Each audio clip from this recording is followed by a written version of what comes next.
कभी कभी निकम्मी आदतों से भी आराम मिलता है। जीना भी एक प्रकार की कला है, बल्कि ये कला ही नहीं, ये तपस्या भी है। जीतते वही लोग हैं जिनमें शौर्य, धैर्य, साहस, सत्व और धर्म होता है। जो लोग दूसरों को धोखा देते हैं, वे लोग खुद धोखा खाते हैं, और जो लोग दूसरों के लिए गड्ढा खोदता है, उनके लिए भी कुआं तैयार रहता है। दही में जितना दूध डालते जाओगे, वह दही बनता जाएगा। जो लोग शंका करते हैं, उनके दिल में हमेशा शंका उत्पन्न होता ही रहता है। बुद्धिमान लोग हमेशा स्वेच्छा से ही सही रास्ते पर चलते हैं। बड़े काम करने के लिए बड़े हृदय की जरूरत होती है।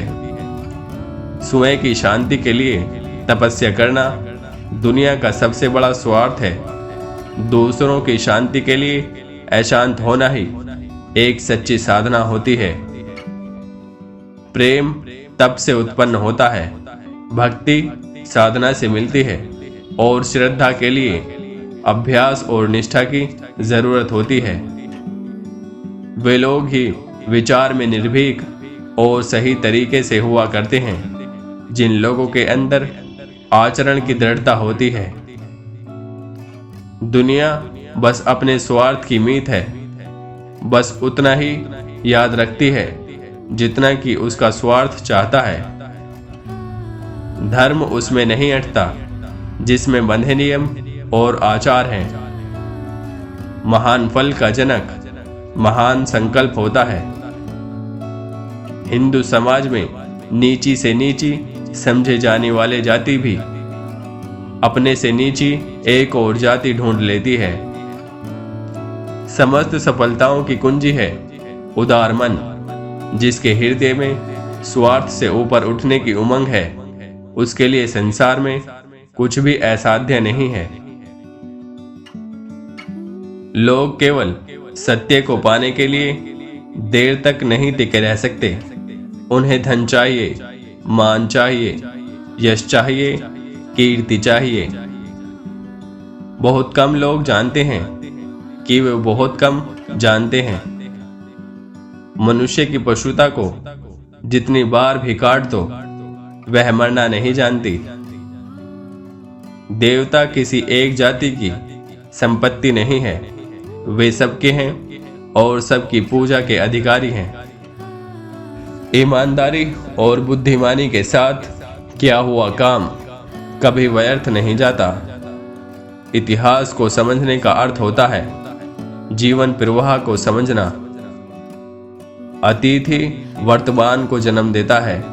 उसके दोष गुण से वर्तमान प्रभावित रहता है। जिस शक्ति के पीछे विवेक और औदार्य नहीं होते, वह गलत दिशा में ले जाती है। जहां तक स्वार्थ का संबंध है, मनुष्य पशु ही तो है। अगर पशु कहना कुछ कड़ा मालूम होता है, तो उसे बड़ा पशु कहिए। पशु का स्वार्थ छोटा होता है और मनुष्य का बड़ा। यह विचार कि स्त्री ही स्त्री को समझ सकती है और पुरुष स्त्री को नहीं समझ सकता, किसी बहके दिमाग की कल्पना मात्र है।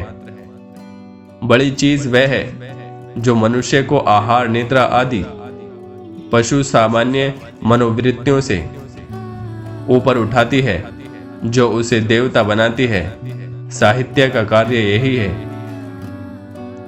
जो जाति साहित्य के सर्वोत्तम रूप को समझ सकती है, वह मनुष्यता के सर्वोत्तम रूप को समझ सकती है।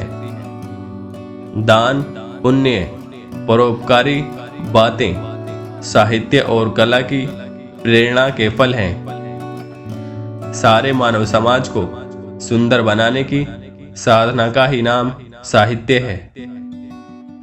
छोटे स्वार्थ निश्चय ही मनुष्य को भिन्न भिन्न दलों में टुकड़े टुकड़े कर रहे हैं, परंतु यदि मनुष्य चाहे तो ऐसा महासेतु निर्माण कर सकता है जिससे समस्त विच्छिन्नता का अंतराल भर जाए। कठोर संयम और अनुशासन के बिना मनुष्य किसी भी सद्गुण को नहीं अपना सकता। शब्दों के भी भाग्य होते हैं,